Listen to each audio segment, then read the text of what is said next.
Today's Brodie Insight, we're diving into the world of business communication, specifically the art of persuasion.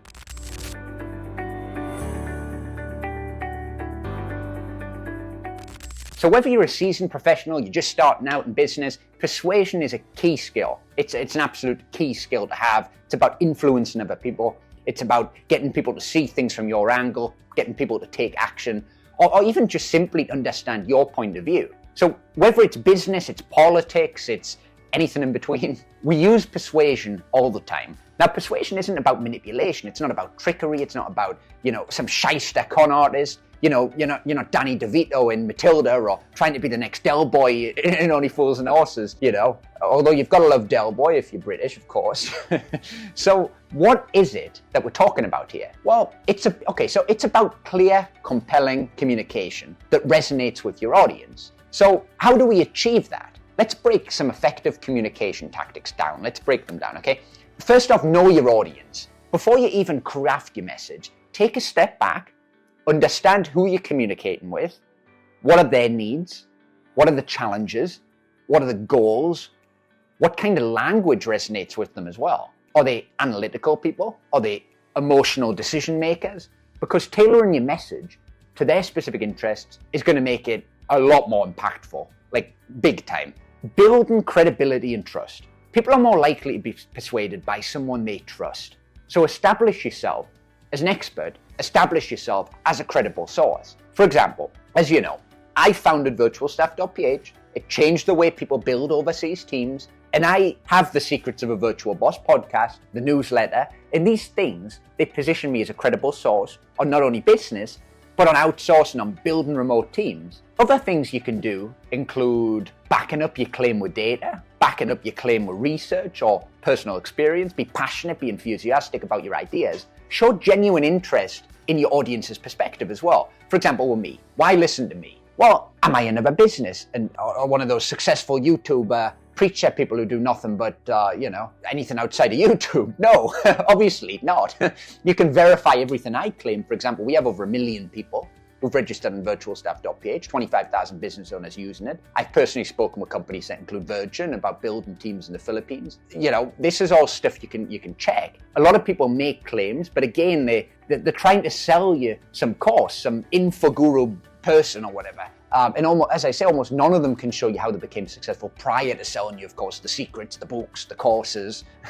They all do it after the fact, of course, when it took millions out of the people. But the thing is, a major red flag is if people can't verify what they claim. Anyway, that's a little bit off topic. It's a good Brodie Insight, but it's off topic. So let's get back into my Brodie Insight for the art of persuasion. Third, the power of storytelling. Facts and figures are important, don't get me wrong.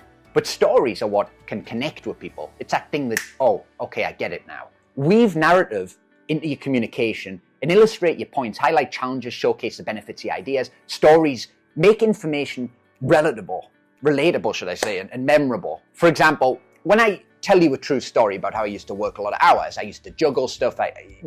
Generally I wasted a lot of time, a lot of my life. I mean, it's quite depressing when you look at it like that. That could have been delegated and outsourced. It's true, I did. And when the penny dropped, it just changed the game. When I hired my first VA, my first virtual assistant, everything changed. And I'm just so glad I learned it because my life is a heck of a lot better for it.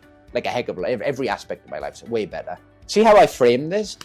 It's a true message, by the way. It's a true story. It is. I'm saying this with genuine honesty and passion and sincerity here. But the key is to be able to share your own experience, your own real life experience, and do it in a relatable way. Maybe you can relate with that story where you're working too much. This is persuasion. But the persuasion, when done authentically and honestly, is powerful. It's powerful because you're simply being honest with people. You're being passionate about it. Your honesty is compounded with passion. Next up, frame your message strategically. So how you present your information can significantly impact how it's perceived. Use positive language, focus on the benefits your proposition offers, highlight the value you bring, and address any potential concerns proactively. Again, make sure if you can to do this from personal experience, because when you do it that way, it's going to be a lot more powerful, like way more powerful.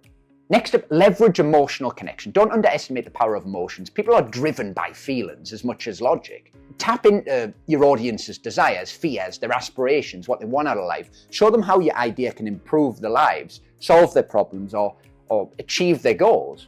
Those info gurus, by the way, they're really good at this. I take my hat off to them. They use emotion. They sell you on your dreams.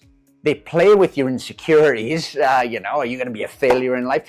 Now, a lot of them sell rubbish, sell absolute crap. They try to get as much out of you as possible. If they get, that's not good. It's borderline fraud in many ways, depending on how they do it. But hey, we're not talking about that here. We're talking about the power of leverage and emotional connection.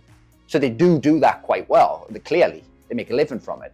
Say Jordan Belfort, he ran that big scam in the 90s, but nobody can say he didn't know how to use emotion to sell and to persuade, because he did.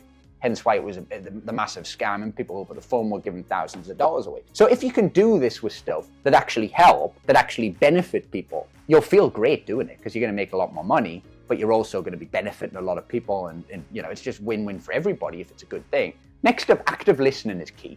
Persuasion's a two-way street. Be an active listener. Pay attention to the audience's responses. And by the way, both verbal and non-verbal, we often say things that we don't directly say. This is going to demonstrate your respect. It's going to foster a sense of collaboration as well. There's a reason we got two ears and one mouth, as the old saying goes. And it's really true, isn't it?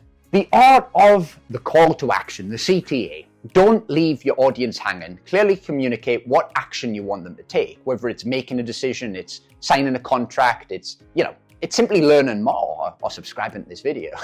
Subscribe to the channel. Make it easy for them to take the next step, okay? Like the video. That's a good CTA. It's a little bit aggressive, but but you know what I mean. I'm saying that with a little bit of humor there. Remember, persuasion's a skill that takes practice and refinement. Incorporating these communication tactics, you can become more influential. You can achieve greater success in your business endeavors, in your personal life as well. So thanks for joining me today on Brodie Insights. If you enjoyed this Brodie Insight, this video, be sure to leave a like, subscribe for more Brodie Insights, subscribe to the channel. Let me know as well in the comments below, okay? I want to know, what are some of your biggest challenges when it comes to persuasion and communication? Okay, see you on another video. Bye for now.